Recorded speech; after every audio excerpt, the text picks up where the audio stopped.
ലോക്സഭ തെരഞ്ഞെടുപ്പിന്റെ പ്രചരണം ശക്തമായി കൊണ്ടിരിക്കുമ്പോൾ ഇപ്പോൾ വീണ്ടും പഴയ വർഗീയ വിഷയങ്ങളിലേക്ക് തന്നെ പോകുന്നത് നിരാശാജനകമാണ്. മോദിയും അമിത് ഷായും യോഗിയും എല്ലാം ഗ്യാരണ്ടിയും വികസന വിഷയങ്ങളും എല്ലാം വിട്ടുകൊണ്ട് വീണ്ടും വർഗീയ വിഷയങ്ങളിലേക്ക് വന്നിരിക്കുകയാണ്. ഇത് നമ്മുടെ രാജ്യത്തിന് ഒട്ടും ഗുണകരമായ ഒന്നല്ല. പ്രചരണത്തിന്റെ തുടക്കത്തിൽ മോദി ഗ്യാരണ്ടി എന്നും വികസന വിഷയങ്ങളും ചർച്ചയാക്കി കൊണ്ടുവന്ന മോദിയും അമിത്ഷായും യോഗിയും ഉൾപ്പെട്ട ബിജെപി ഇപ്പോൾ വീണ്ടും അവരുടെ പഴയ അജണ്ടയായ വർഗീയതയും മനുഷ്യരെ വേർതിരിക്കലും പുറത്തെടുത്തിരിക്കുകയാണ്. ഇതിനു മറുപടി എന്നോണം മോദിയുടെ നടപ്പാക്കാത്ത ഗ്യാരണ്ടികൾ എണ്ണി പറഞ്ഞും മോദി ഗ്യാരണ്ടികൾ വ്യാജമാണെന്നും കോൺഗ്രസ് ഉദാഹരണ സഹിതം വിവരിച്ചു.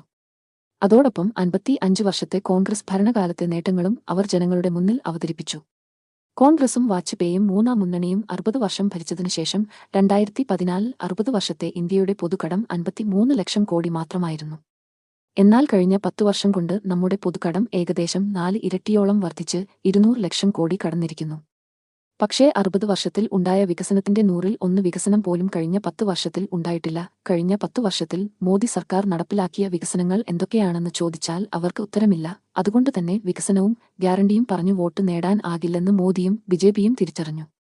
അതോടൊപ്പം കോൺഗ്രസിന്റെ പ്രകടനപത്രികയും ബിജെപിയുടെ പ്രകടനപത്രികയും താരതമ്യം ചെയ്യുമ്പോൾ ബിജെപിയുടെ മുൻകാലങ്ങളിലെ ആവർത്തനം മാത്രമാണെന്നും എന്നാൽ കോൺഗ്രസിന്റെ പ്രകടനപത്രിക സമൂഹത്തിലെ എല്ലാ വിഭാഗം ജനങ്ങൾക്കും അഭിവൃദ്ധിയും വികസനവും കരുതലും സുരക്ഷയും നൽകുന്നതാണെന്നും കോൺഗ്രസ് ചൂണ്ടിക്കാണിക്കുന്നു.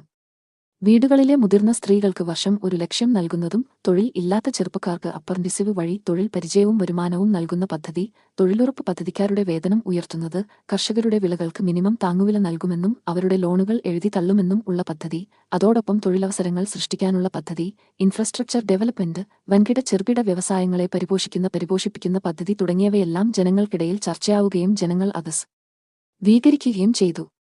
പുതുതായി വന്നിട്ടുള്ള സർവേകളും ഒന്നാംഘട്ട തെരഞ്ഞെടുപ്പ് ശേഷമുള്ള അവലോകനങ്ങളും ഇന്ത്യ മുന്നണി കൂടുതൽ സീറ്റ് നേടി അധികാരത്തിൽ എത്തും എന്നാണ് പറയുന്നത്. അതുകൂടി കണ്ടപ്പോൾ ബിജെപിയുടെ നേതാക്കൾക്ക് സമനില തെറ്റുകയും അവർ മറ്റെല്ലാ വിഷയങ്ങളും മാറ്റി വർഗീയ അജണ്ടകൾ പുറത്തെടുക്കുകയും ജനങ്ങളെ തമ്മിൽ ഭിന്നിപ്പിച്ചു വോട്ട് നേടാൻ ശ്രമിക്കുകയും ചെയ്യുന്നു. മൻമോഹൻ സിംഗ് പ്രധാനമന്ത്രിയായിരുന്ന സമയത്ത് നടത്തിയ ഒരു പ്രസംഗത്തെ വളച്ചൊടിച്ചുകൊണ്ട് അദ്ദേഹം പറയാത്ത കാര്യങ്ങൾ പറഞ്ഞു എന്ന് വരുത്തിക്കൊണ്ട് വ്യാജ വർഗീയ പ്രസ്താവനകൾ നടത്തി ജനങ്ങളെ ഭിന്നിപ്പിച്ചു വോട്ട് നേടാനാണ് ബിജെപിയുടെ ശ്രമം. ഇത് തികച്ചും അപലപനീയമാണ്. രാഹുൽ ഗാന്ധി മട്ടൻ കറി വെച്ചതും ചിക്കൻ കറി വെച്ചതും തെരഞ്ഞെടുപ്പ് വിഷയമാക്കി യഥാർത്ഥ ജനകീയ പ്രശ്നങ്ങളും വികസന പദ്ധതികളും മറന്നുകൊണ്ട് വെറും വർഗീയത കൊണ്ടും ജനങ്ങളെ തമ്മിൽ വേർതിരിവ് ഉണ്ടാക്കിയും ഈ 2024-ലും ജയിക്കാം എന്നത് ബിജെപിയുടെ വ്യാമോഹം മാത്രമാണ്. ഇന്ത്യയിലെ ജനങ്ങൾ യാഥാർത്ഥ്യങ്ങൾ മനസ്സിലാക്കി തുടങ്ങിയിരിക്കുന്നു. അതുതന്നെയാണ് ബിജെപിയെ ഭയപ്പെടുത്തുന്നതും. 2024 തോൽവി പാരമണത്തു തുടങ്ങിയിരിക്കുന്നു. അതുകൊണ്ടാണ് അവസാന ശ്രമം എന്ന നിലയിൽ അവരുടെ പഴയ അജണ്ടയായ വർഗീയത തന്നെ വീണ്ടും ഉയർത്തുന്നത്. ഇന്ത്യയിലെ വിദ്യാസമ്പന്നരായ ജനങ്ങൾ ആലോചിച്ചു തീരുമാനിക്കണം ഇനിയും ഇത്തരം വർഗീയത പറഞ്ഞു ജനങ്ങൾക്കിടയിൽ ചേരിതിരിവ് ഉണ്ടാക്കുന്ന ഇവർക്കൊക്കെ വോട്ട് ചെയ്യണമോ എന്ന്.